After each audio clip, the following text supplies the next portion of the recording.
Telangana assembly సమావేశాలు మూడో రోజు మరికాసేపట్లో ప్రారంభం కానున్నాయి. అధికార విపక్షాల నడుమ ఇవాళ వాడివేడిగా చర్చ జరిగే అవకాశం ఉంది. నేటి సభలో పంచాయతీరాజ్, ఆర్ఓఆర్ సవరణ బిల్లులను ప్రభుత్వం ప్రవేశపెట్టనుంది.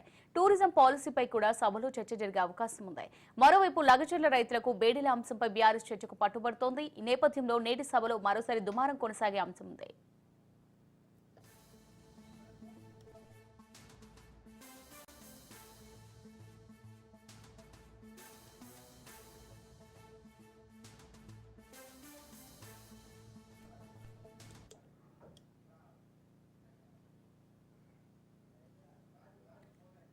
రైట్, ఇక దీనికి సంబంధించి మరిన్ని డీటెయిల్స్ మా ప్రతినిధి రాజు అందిస్తారు. రాజు, మరి తెలంగాణ అసెంబ్లీ సమావేశాలు మూడో రోజు మరి కాసేపట్లో ప్రారంభం కానున్నట్టుగా తెలుస్తుంది. మరి అధికార ప్రతిపక్షాల నడుమ ఇవాళ వాడివేడిగా చర్చలు కూడా జరిగే అవకాశం కనిపిస్తుంది. ఏ అంశాలపై చర్చలు జరిగే అవకాశాలు ఉన్నాయి రాజు?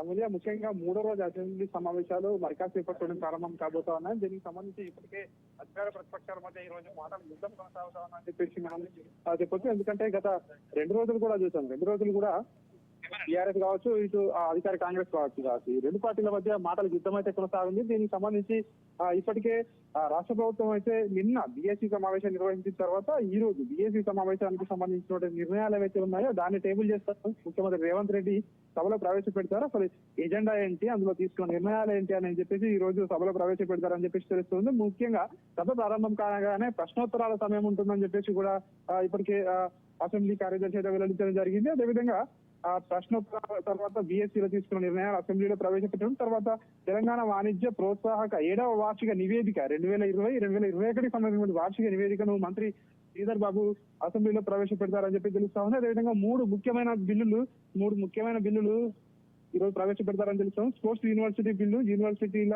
చట్ట సవరణ బిల్లు, అదేవిధంగా తెలంగాణ వసతి సేవల పన్ను, ఈ 3 బిల్లులు ఈ రోజు అసెంబ్లీలో ప్రవేశపెట్టనున్నది ప్రభుత్వం. అదేవిధంగా ఈ 3 బిల్లులపై చర్చ అనంతరం రాష్ట్ర పర్యాటక విధానంపై స్వల్పకాలిక చర్చ, ఏదైతే నిన్న ప్రారంభించిన స్వల్పకాలిక చర్చ ఉందో సో దానికి సంబంధించి స్వల్పకాలిక చర్చకు సంబంధించి చర్చ కంటిన్యూ అయ్యే అవకాశం కనిపిస్తా ఉంది. అదేవిధంగా ముఖ్యంగా మనం చూసుకున్నట్లయితే ఇప్పటికే లగ్గిచర్ల అంశం ఏదైతే ఉందో ముఖ్యంగా రైతులకు బేడీలు వేస్తా ఉన్నారు.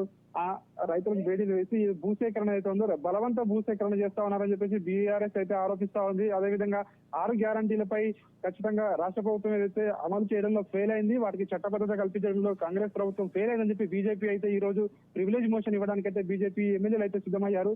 సో మొత్తానికి ఈ రోజు మాత్రం సమావేశాలు మాత్రం వాడివేడిగా సాగే అవకాశం కూడా కనిపిస్తా ఉంది. చూడాలి. ఇప్పటికే బీఆర్ఎస్ ఎమ్మెల్యేలు నల్ల చొక్కాలతో అయితే అసెంబ్లీలోకి రావడం జరిగింది. వాళ్ళ చేతులకు బేడీలు వేసుకొని రైతులకు బేడీలా సిగ్గు అంటూ ప్రభుత్వానికి వ్యతిరేకంగా నినాదాలు అయితే చేస్తున్న పరిస్థితి కనిపిస్తా ఉంది. సో ఆల్రెడీ ఇప్పటికే అసెంబ్లీలోకి అయితే స్పీకర్ అదేవిధంగా ఎమ్మెల్యేలు అయితే రావడం జరిగింది. మరి కొద్ది క్షణాల్లో అసెంబ్లీ అయితే ప్రారంభం కాబోతా ఉంది. మరి ఎట్లాంటి పరిణామాలు ఈ రోజు అసెంబ్లీలో చోటు చేసుకుంటాయో చూడాల్సి ఉంటుంది. రైట్ రాజు, మరి కాంగ్రెస్ ప్రభుత్వంపై బీజేపీ ప్రివిలేజ్ మోషన్ కి సిద్ధమైనట్టుగా తెలుస్తోంది. మరి దీనికి సంబంధించి డీటెయిల్స్ ఏంటి? ఇప్పటికే గతంలో కాంగ్రెస్ పార్టీ అధికారంలోకి వచ్చాక ముఖ్యంగా 6 గ్యారంటీలు ఏవైతే ఉన్నాయో వాటికి చట్టబద్ధత కల్పిస్తామని చెప్పేసి ముఖ్యమంత్రి రేవంత్ రెడ్డి ప్రకటించిన నేపథ్యంలో 6 గ్యారంటీల చట్టబద్ధత కాదు కదా, వాటి అమలే అసలు సరిగా లేదు అని చెప్పేసి బీజేపీ నేతలు విమర్శిస్తున్న పరిస్థితి కనిపిస్తా ఉంది. దీనికి సంబంధించి ప్రభుత్వంపై ప్రివిలేజ్ మోషన్ ఇవ్వాలనుకుంటున్నామని చెప్పేసి ఇప్పటికే వాళ్ళైతే స్పీకర్ అపాయింట్మెంట్ కోవడం జరిగింది. మరి కాసేపట్లోనే అసెంబ్లీలో స్పీకర్ అపాయింట్మెంట్ తీసుకున్నారు. ఆ స్పీకర్ ని కలిసి ఒక ప్రివిలేజ్ మోషన్ ను ఖచ్చితంగా సభలో పెడతాము, దీనికి అనుమతించాలని చెప్పి స్పీకర్ అయితే కోరే అవకాశం కనిపిస్తా ఉంది. ఎందుకంటే ప్రభుత్వం హామీల అమలులో కావచ్చు, అదేవిధంగా గ్యారంటీలు ముఖ్యంగా 6 గ్యారంటీల అమలులో కావచ్చు ప్రభుత్వం ఫెయిల్ అయిందని చెప్పి బీజేపీ విమర్శిస్తున్న పరిస్థితి కనిపిస్తా ఉంది. కాబట్టి సో మేము కూడా ప్రివిలేజ్ మోషన్ పెడతామని చెప్పేసి సో బీజేపీ నేతలు అయితే అంటున్నారు. నిన్న బీఆర్ఎస్ నేతలు మనం చూసుకున్నట్టయితే నిన్న బీఆర్ఎస్ నేతలు ప్రివిలేజ్ మోషన్ కి అవకాశం ఇవ్వాలని చెప్పి కోరడం జరిగింది. రాష్ట్ర అప్పుల విషయంలో ప్రభుత్వం ప్రతిపక్షాలను కావచ్చు, ప్రజలను కావచ్చు, సభను కావచ్చు తప్పుదారి పట్టిస్తుందని చెప్పేసి ఇటు బీఆర్ఎస్ నేతలు కూడా నిన్న చెప్పిన పరిస్థితి మనం చూసాము. సో తాజాగా ఈ రోజు బీజేపీ ప్రివిలేజ్ మోషన్ పెట్టాలని చూస్తా ఉంది. సో చూడాలి మరి సభలో ఎట్లాంటి పరిణామాలు చోటు చేసుకుంటాయి, చర్చ జరుగుతుందా లేదంటే ఆందోళనలు కొనసాగుతాయా అనేది. Right, thanks for the updates Raju.